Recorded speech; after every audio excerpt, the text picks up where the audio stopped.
appointee of Cyril Ramaphosa. Shamla Pato is a beneficiary of the so-called state capture narrative. She's one of the people who were appointed into these state institutions under the pretext of getting rid of the so-called state capture.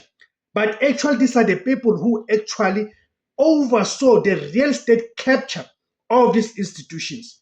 If you are to review her performances since she was appointed, and also review how the NPA has performed since her appointment in 2019, you then agree that indeed she was appointed for mainly to be a protector to Cyril Ramaphosa and the establishment, those associated with Cyril Ramaphosa.